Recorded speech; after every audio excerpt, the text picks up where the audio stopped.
Choisir une des trois options suivantes. Rejeter une des trois cartes visibles. Oui, allô?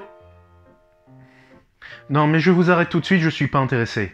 Ah, par contre, j'ai une opportunité pour vous. Alors, je vous explique. J'ai dû détruire mes clones et... Oui, des clones. Non, j'ai pas envie d'expliquer, j'ai déjà fait une vidéo là-dessus. Bref, j'ai besoin d'un joueur ou d'une joueuse pour ma prochaine vidéo. Et donc, si vous êtes dans le coin... Oui? Oui? Alors non, par contre, il s'agit pas de Monopoly, même si il y a des biens fonciers dans le jeu, oui, on peut dire ça. Oui,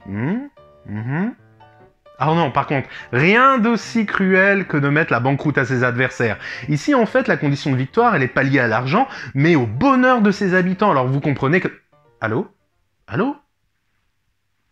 Bon bah je crois que je vais l'essayer sur Board Game Arena. Hein.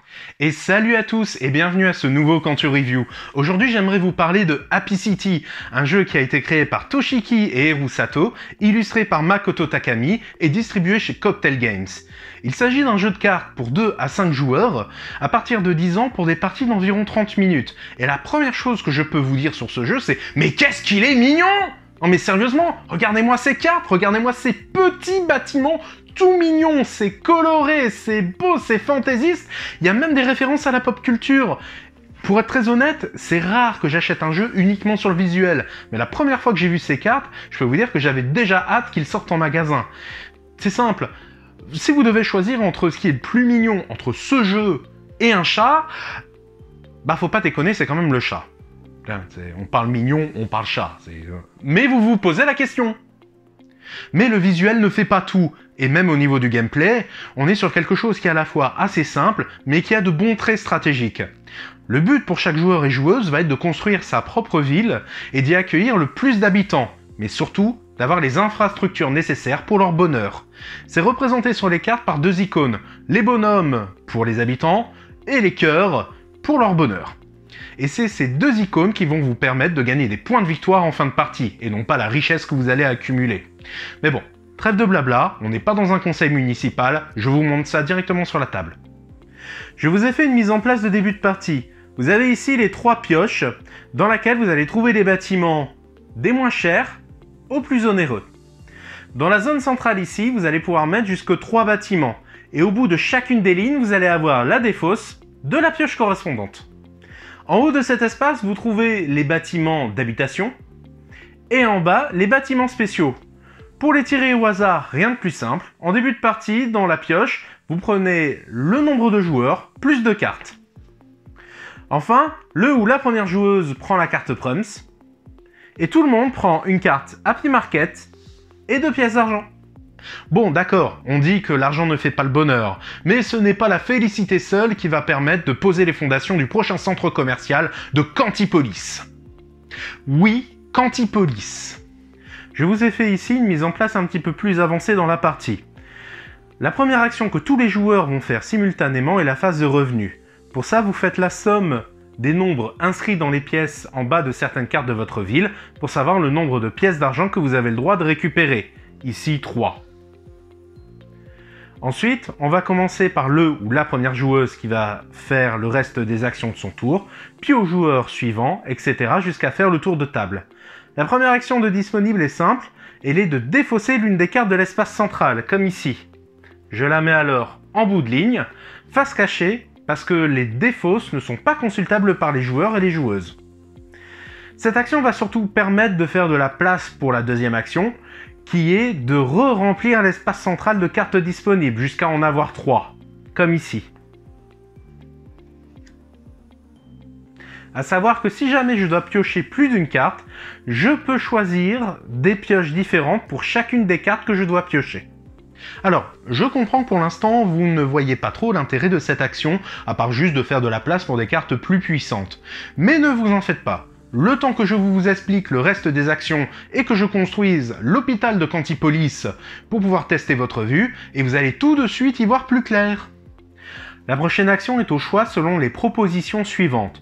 Vous pouvez acheter une des 3 cartes de l'espace central en payant son coût en pièces indiquées en haut à gauche. Vous pouvez faire de même avec l'une des cartes habitation disponibles, ce qui vous garantit d'avoir des habitants à votre ville. Ou alors, vous n'achetez aucun bâtiment et recevez une pièce d'argent supplémentaire. A noter que vous ne pouvez pas avoir deux fois le même bâtiment et que toutes les pièces servant à l'achat retournent automatiquement dans la réserve.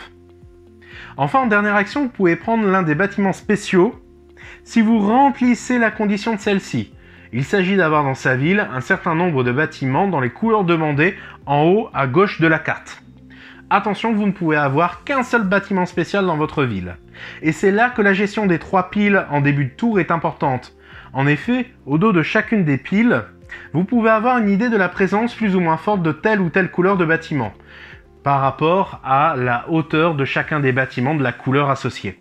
Il y a donc un intérêt tactique supplémentaire à choisir la bonne pioche selon la couleur que vous recherchez. Une fois que vous avez tous fait vos actions, vous passez au tour suivant. La partie s'arrête immédiatement dès que l'un d'entre vous pose son 10e bâtiment. Alors vient le comptage des points. Rien de plus facile, vous multipliez le nombre de cœurs que vous avez par le nombre d'habitants. Le plus haut l'emporte. Bon, on reste quand même dans un état capitaliste. En cas d'égalité, c'est celui qui a le plus d'argent qui gagne. Attention cependant, certains bâtiments vous enlèvent des habitants ou des cœurs, généralement avec une contrepartie, un plus haut score dans l'autre facteur, ou alors plus de revenus. Alors j'entends pas mal de gens parler de Happy City comme étant une sorte de Splendor allégé. Alors si vous ne connaissez pas Splendor, je vous mets en lien une vidéo de Julien et Thomas vous présentant le jeu. Et j'aime pas trop ce terme, parce que je le trouve assez péjoratif, mais force de constater qu'ici il fonctionne bien. Il y a des mécaniques similaires, que ce soit l'achat de cartes de couleurs, les couleurs vous permettant d'avoir des bonus de points. Cependant, il y a quand même de bonnes différences. Déjà, le thème est vachement plus accueillant que Splendor, et puis les mécaniques ne sont pas qu'un bête copier-coller. Il y a notamment la défausse des différentes piles de jeu, ainsi que le calcul de points qui est bien différent. Bon, par contre, il manque quand même le charme majeur de Splendor.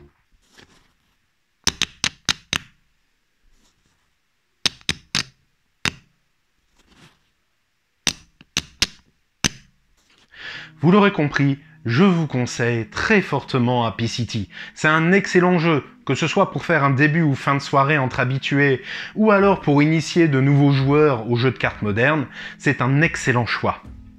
Sachez en plus qu'il existe un mode expert dans lequel les Happy Market ont déjà une couleur, et que toutes les cartes de bâtiments spéciaux ont un effet supplémentaire sur le jeu.